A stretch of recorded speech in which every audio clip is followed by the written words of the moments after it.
Check in now with 35th District Representative Drew MacEwen. You can see him online as well at drewmcEwen.houserepublicans.wa.gov. And good morning, sir. Good morning, Jeff. How are you? I'm good. And yourself? I'm doing pretty good. Happy to talk with you. You're on the edge of a town hall here in Shelton, along with Dan Griffey and Tim Sheldon. But first, talk to me about your thoughts on the Senate's budget bill that they have put out yesterday. Yeah, so a couple of things. Had a briefing on it before it went public, and I think there's some good things in it. There's some things that are going to cause some angst, and I would just like to stress, because the House budget, which now this is interesting, as I say, the House budget will be released next week. Yep. I'm not even privy to that. That is the majority party's budget. Same in the Senate. The Senate Republican budget. Next week, the House Democrat budget will be released, and it'll be vastly different. And what I just encourage people is don't get all wrapped around the axle. The car hasn't even been built. These are two proposals that are at the far ends of the spectrum, and some of it's from a negotiating standpoint. And so what will be the final budget hasn't even been written yet. So I just want to stress that. So I would encourage people to let their legislators know what they like and don't like. But again, don't get wrapped around the axle about a car that hasn't even been built yet. But on the Senate budget, again, our state revenue continues to do well, and our economy is chugging along. It's a 14% spending increase over our the 13-15 budget. That's pretty substantial, and it's $5 billion in new revenue and subsequently new spending that is occurring. One thing I'd like to point out, and this ties into the Senate's K-12 proposal, is that it does do the levy shift, and property taxpayers in the 35th district and all of our school districts would see a property tax cut because it would lower the school levy, but our schools would not see a decrease in revenue because there's this shift that would occur. So from higher paying districts, they would actually see a little bit of a tax increase. Your Mercer Islands, Vashon Islands, Medina, those areas would see an increase, which would offset districts like Shelton that pay a higher mill rate, and so there's a reduction there. But I'll tell you some things that I have concerns with. It's a permanent shift from the Public Works trust account. I don't like that.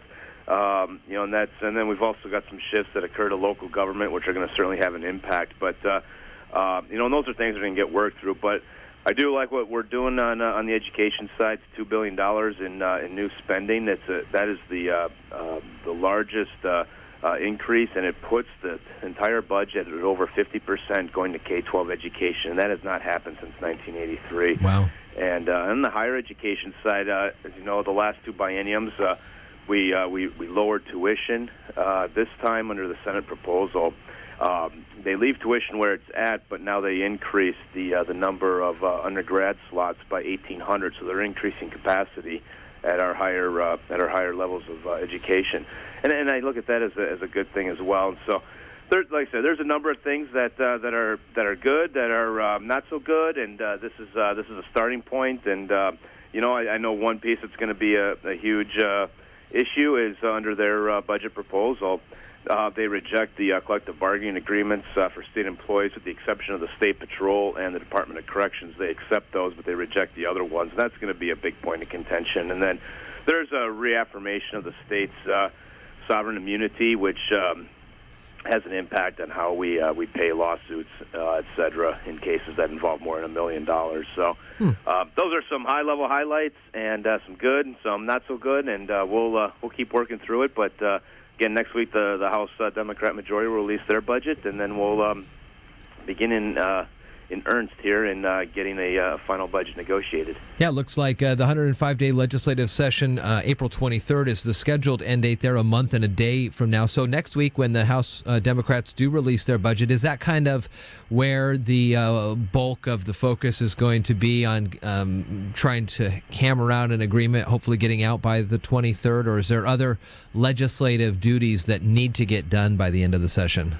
So there's always bills that are required to implement a budget, and then we've also got to pass the opposite chambers bills. So we've still got Senate bills to pass. They still have House bills to pass. So there's still a fair amount of work to be done. What will happen next week? Actually, let me backtrack. What will happen this week if things stay the way they should, is that the Senate will vote and pass out their budget. It'll go out by party lines. Next week, the House, we will vote and pass out the House budget, and it'll go out by party lines. And then again, it allows that conference to begin on negotiating that final budget. And part of that negotiation is, what bills haven't been passed that are maybe a divide between the two chambers. That in order to get X in the budget, we're willing to pass your Y bill over here, and those kind of things start to take place. Again, I mentioned your website as we began, drewmacEwen.houserepublicans.wa.gov. He says on there the most important part of your job is listening to you, and tomorrow you're going to have that opportunity at Olympic College Shelton with Dan Griffey and Tim Sheldon. Is that right? That's correct, yeah. From 6 to 7:30, we're doing a town hall, and this isn't about us pontificating about what's going on down here, but hearing from the constituents and the questions that are on their minds, and look forward to answering them. Is there any need to RSVP or just show up and be a part of the process? Yeah, just show up and be part of the process. It's I believe it's in the library there at the Shelton campus and for Olympic College, and look forward to it. Well, that will be a good meeting and a good time to conversate with your constituents. Drew MacEwen, representing the 35th District. Always nice talking with you, Drew, and thanks again for getting out there doing the people's work.